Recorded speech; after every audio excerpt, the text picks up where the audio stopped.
back at it again, and we've got an interesting one here today.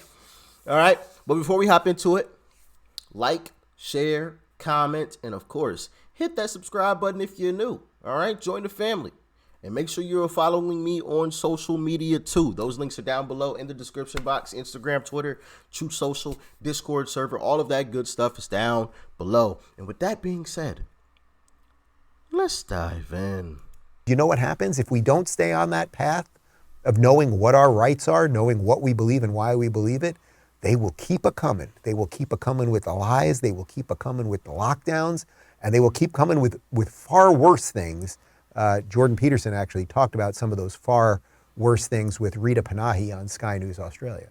Do you think what we did during COVID could usher in our version of a social credit system? Oh, yes. I like Sky News. We did during COVID could usher in our version of a social credit system? Oh, yes, definitely. Yeah, that's And that highly probable. And that it will be accepted by many people because, again, that They won't even yearning notice. for safety. They won't notice even. Yeah. You can't believe how much people don't know these things. When I went to the UK, I talked to some people from the House of Lords. This is within the last 6 months. The most astute of the people sitting in the House of Lords had only become aware of the woke movement in the last 18 months. Oh, yes. You just can't believe how much this is not on people's radar. Not someone like you can't believe that at all because it's on your radar all the time. That's not, you live in a world that's on the cutting edge of this sort of thing. It's like, people have no idea. It's like, well, why not have a digital passport? I mean, how convenient. It's like, fair enough, and you can understand that. Wouldn't it be nice if we could pay for... They always try to hide their control with something else until it's too late. Well, I guess I should say you don't figure it out until it's too late. Like this whole, and I've touched on this several times, and I'm going to keep touching on it because like Jordan Peterson said, I think education is one of the keys to getting out of this whole loop because people are just so blinded. They have no clue what's going on. Like he just said, they won't even know. But they try to masquerade control with safety. Oh, we want to keep you safe, so we have to ban misinformation and disinformation. We have to keep you safe. We want to lock you in your homes. We want to keep you safe. Like we want to keep you safe. So we're gonna lock you inside. We want to keep you safe. If you want to travel, you gotta get it. We want to keep you safe. See how that works? Listen to me. Because I know what's best for your safety. You can't make that decision on your own. I'll make it for you. And just trust me though, it's for your safety. It's for your safety. And no, don't you dare say no. You are a denier. You are a far right extremist. You are a blah blah blah phobist. If you say no, it's just for your safety. I just want to be helpful. See how they do stuff? But as Maj Toure said, I think that's how you pronounce his name. We're on to them. We are on to their games. We see it. And we're going to continue to call it out. And I hope y'all, or I should say, I'm going to continue to call it out. And I hope you guys do the same in your friend groups and amongst your family members and your neighbors as well. Because information, I think, is one of the keys to stopping this madness. But let's continue. It'd be nice if we could pay for everything with our phones. It's like, wouldn't it be nice if the central government, who's woke-oriented and makes carbon dioxide remediation the priority, knows exactly what you spend on everything so they can target you tax-wise with precision? It's like, oh, didn't think about that. It's like, yeah, you sure didn't. And oh, yes, it's highly probable. It'll be a miracle if we escape from that. You can see these signs of this everywhere. When you go through airports now, there's a lot of automated barriers. You show your passport. It's like, well, these are automated barriers. What if you can't go through them? Well, that's the situation for many people in China. It's like, what are you going to do? You're going to argue with the machine? Like, you just cannot imagine how screwed you are. There isn't It's way worse than anything Kafka ever imagined, because at least with Kafka, there was bureaucrats. Faceless though they may have been, they were at least still human. Once the machines can lock you out, you are in such trouble. And we're speeding towards that with an immense lack of care. You see why it's important to be awake? I would say if you watch this show, Awake, not woke. you're probably an edge case on the front end of this, as he described to Rita, meaning that you are aware of some of this stuff. You probably didn't lose your mind over the couple of years, even though we were all given these horrific choices to make about going to work or being vaccinated or all these things. But we saw some of the stuff. We were willing to question some of the things, all of those things. And a certain amount of people aren't. And then a certain amount of people, as Jordan's laying out, will one day, after the digital passports are in and all of the stuff, they'll get to the airport, they'll scan their thing, and the machine will tell them, no, you can't get on that plane. You liked this video, or you did this or that, or we're freezing your bank account. So all of these tests have been running throughout the West. It just is, guys. But now Elon is exposing it. And that should give you some serious freaking oomph behind your desire to keep going. Absolutely. But then also, you see around the world how there have been folks all around us that have said no to the control. Let's jump into this next video. Let's check it out. If you thought the Great Reset couldn't get any realer, think again. The latest developments from the Netherlands show us why we should all be paying attention. Because it's a tale of shouting and scandal like none other. The Dutch people are up in arms over their government's plans to shutter 3,000 small farms due to sweeping new reforms sponsored by none other than the World Economic Forum. In response, protests have been raging across several cities. And my question, this is the thing. So do they plan on just like having people starve? Is that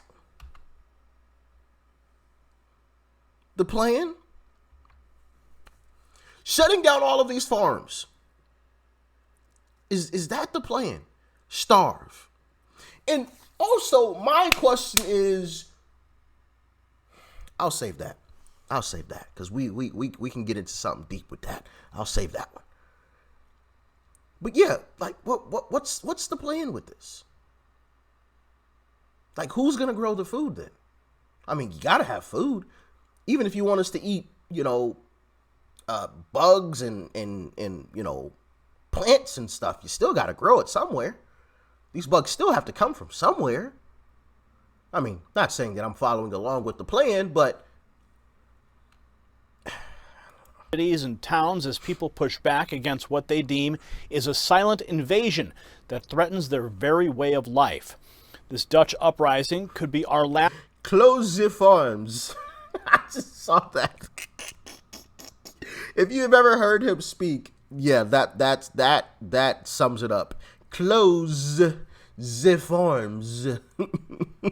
That's a fact. Last chance to put an end to globalist control and protect our food sovereignty. Heavy machinery is being used by Dutch police to tip over tractors with farmers inside. Police dragging protesters into black vans when they peacefully oppose machines. Chinese-style protest enforcement in a supposed liberal democracy. Watch.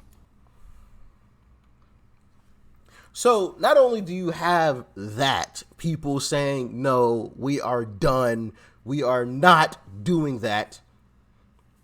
You got that there. But then also one of the big stories, and we covered it right here on the channel, in China, you had people saying no to the lockdowns. We're not doing it, giving them the big middle finger. And recently you heard China said, all right, we're backing off. The government. All right, we're backing off. Which, I mean, it could mean several things. It could literally mean like, okay, the government sees, all right, these guys aren't going for this anymore. They kind of won this battle here. We're gonna let off. All right, we can't reign over them that hard. But then it could also just be a regrouping. All right, we'll let them calm down for a while. They're all riled up. We'll let them calm down. We'll let, you know, the virus spread quite a bit. Then we'll come in with great force and in greater numbers, and we're shutting down anything and everything that they start before it even gets started, kind of situation. So that could also be the case. But I'm going to choose to be optimistic about it, and say that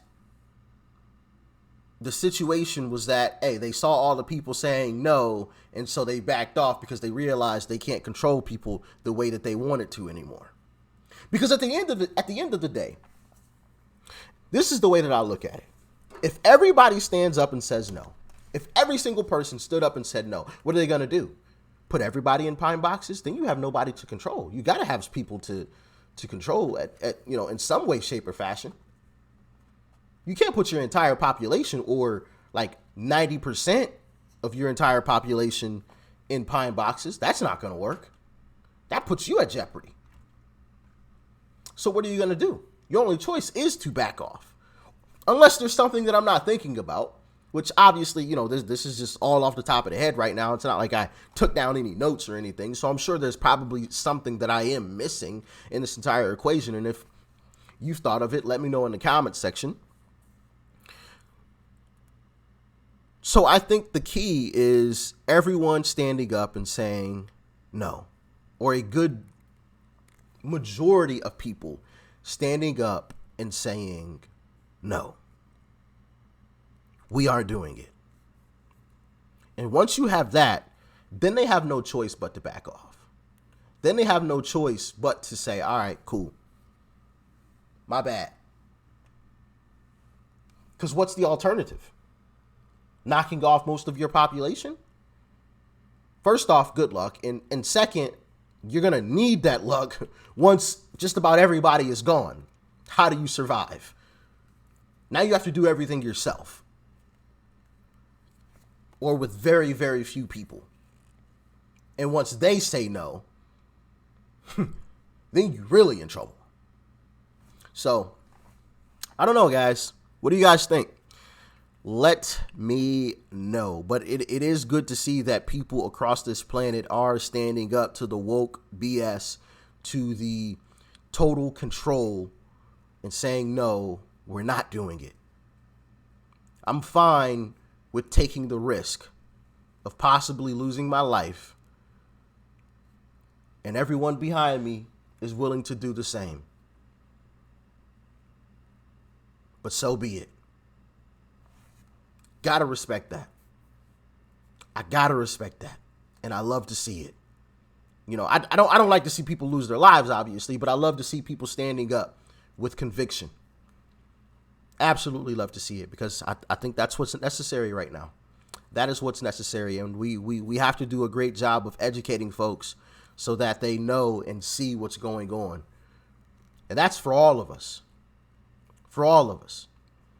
You know, for you when you're sitting eating dinner with your family or talking to your neighbor, you don't have to like be overly, and this is the thing, like one of the things that I've learned throughout watching these videos and I try to implement into my conversations. Well, I mean, there's a lot of different tactics.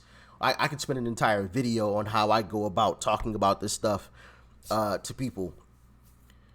But to spark a conversation, it has to be subtle.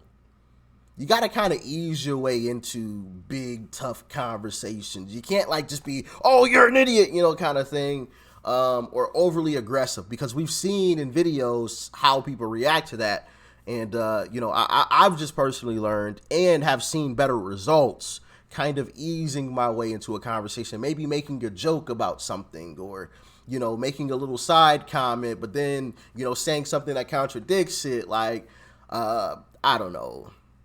I can't think of something, but like it has to like be like a smooth, I'm sure you guys understand what I mean. Like it can't like be like, you know, because then people shut down and they leave, or they start yelling at you and you know, walk away, and that defeats the whole purpose of the conversation.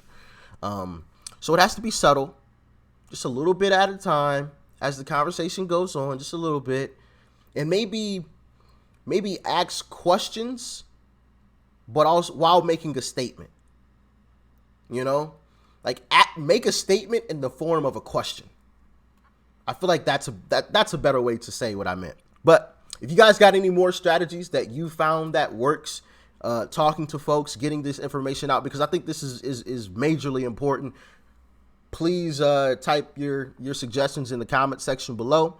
And of course, like, share, comment, hit that subscribe button before you go. Peace and love. I'm out.